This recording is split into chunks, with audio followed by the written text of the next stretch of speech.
Hello friends, welcome to Sri Tamil channel. இன்றைக்கி நம்ம பார்க்க போகிறது ஈவினிங் சுட சுட டீ கூட சேர்த்து சாப்பிட்ற மாதிரியான ஒரு ஈஸியான ஈவினிங் ஸ்நாக் ரெசிபி.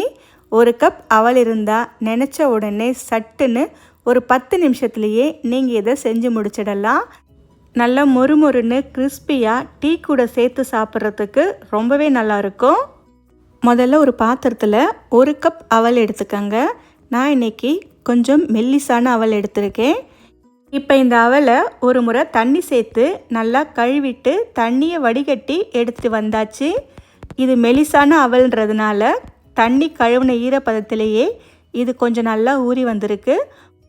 ஒருவேளை கொஞ்சம் கெட்டியான அவல் எடுத்திங்கன்னா கொஞ்சமாக தண்ணி சேர்த்து ஒரு 5-10 நிமிஷம் ஊற விட்டு தண்ணியை சுத்தமாக வடிகட்டி அதுக்கப்புறமா எடுத்துக்கோங்க.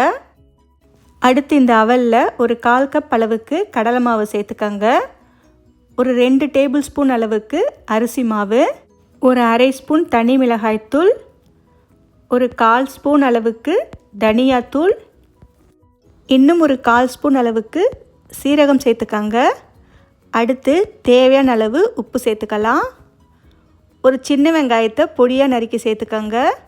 கூடவே கொஞ்சமாக நறுக்கிய கருவேப்பிலை, 2 பச்சை மிளகாயை பொடி பொடியாக நறுக்கி சேர்த்துக்கோங்க. அடுத்து பொடியாக நறுக்கிய கருவேப்பிலை ஒரு 2 டேபிள் ஸ்பூன் அளவுக்கு சேர்த்துக்கோங்க. ஒரு 1/2 ஸ்பூன் இஞ்சி பூண்டு விழுது சேர்த்துக்கோங்க. விழுதுக்கு பதிலாக பொடியாக நறுக்கிய இஞ்சி பூண்டு கூட நீங்கள் சேர்த்துக்கலாம்.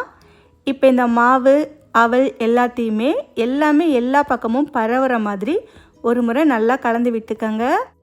சேர்த்து பிசைஞ்சு விடும்போது தண்ணி பத்தலைன்னா கொஞ்சமாக தண்ணி சேர்த்துக்கோங்க. அதிகமாக சேர்த்திங்கன்னா சட்டுன்னு உங்களுக்கு ரொம்ப தளர்வாயிடும் மாவு.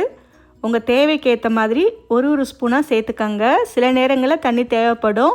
உங்கள் அவலோட ஈரப்பதத்துக்கு ஏற்ற மாதிரி நீங்கள் தண்ணி சேர்த்துக்கோங்க. மாவு பார்த்திங்கன்னா ரொம்ப டைட்டாக இருக்கக்கூடாது, அதே நேரத்தில் ரொம்பவும் தண்ணியாக இருக்கக்கூடாது. வடை மாவு மாதிரி மீடியமான கன்சிஸ்டன்சியில் இருக்கணும். ரொம்ப டைட்டாக இருந்துச்சுன்னா வேக வச்சு எடுக்கிறதுக்குள்ளே இறுக்கமாக கல் மாதிரி ஆகிடும். ரொம்பவும் தண்ணியாக இருந்துச்சுன்னா உங்களுக்கு எண்ணெய் குடிக்க ஆரம்பிச்சிடும். அதனால் அதுக்கு ஏற்ற மாதிரி பிசைஞ்சு விட்டுக்கோங்க. இப்போ இந்த மாவை சின்னதாக கட்லெட் மாதிரி இந்த அளவுக்கு தட்டி எடுத்துக்கோங்க. நாம் சேர்த்த அளவுக்கு ஒரு 10லேருந்து 12 சின்ன கட்லெட் மாதிரி நாம் பிடிச்சு எடுத்துக்கலாம். அவ்வளவுதான், ரெடி ஆகிடுச்சு. அடுத்து ஒரு அகலமான பேனில் ஒரு 3 டேபிள் ஸ்பூன் எண்ணெய் சேர்த்துக்கோங்க.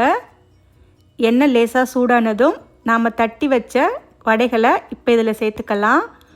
இதுக்கு பதிலாக பேனில் எண்ணெய் சேர்த்து வடை மாதிரி கூட நீங்கள் பொரித்து எடுத்துக்கலாம். ஆனால் இந்த மாதிரி சேர்க்கும்போது நமக்கு அதிகமாக எண்ணெய் தேவைப்படாது.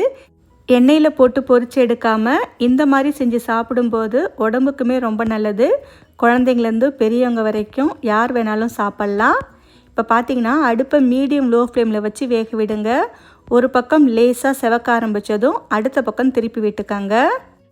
2 பக்கமும் திருப்பி விட்டு மீடியம் ஃப்ளேமில் வச்சே வேக விடுங்க. இது கொஞ்சம் வெந்து செவந்து வரத்துக்கு கொஞ்சம் டைம் எடுக்கும். கொஞ்ச நேரத்துலேயே பார்த்திங்கன்னா 2 பக்கமும் இந்த அளவுக்கு நல்லா செவந்து மேலே நல்லா கிறிஸ்பியாக நிறமாறி வந்திருக்கு. இந்த அளவுக்கு 2 பக்கமும் நல்லா செவந்து கிறிஸ்பியாக வந்ததும் இப்போ நாம் இதை வெளியே எடுத்துடலாம். அவ்வளவுதான். இதை சுட சுட தேங்காய் சட்னி, கார சட்னி இல்லைன்னா க்ரீன் சட்னி கூட ரொம்பவே நல்லாயிருக்கும். வெறும் டொமேட்டோ சாஸ் கூட சேர்த்து சாப்பிட்டாலும் நல்லாயிருக்கும். ஓகே ஃப்ரெண்ட்ஸ், இந்த ரெசிப்பியை உங்கள் வீட்டில் ஒரு முறை ட்ரை பண்ணி பார்த்துட்டு எப்படி இருக்குன்னு சொல்லுங்கள். இந்த ரெசிபி உங்களுக்கு பிடிச்சிருந்தால் லைக் பண்ணுங்கள், ஷேர் பண்ணுங்கள். ஸ்ரீ தமிழ் சேனலுக்கு சப்ஸ்கிரைப் பண்ணுங்கள். தேங்க்ஸ் ஃபார் வாட்சிங்.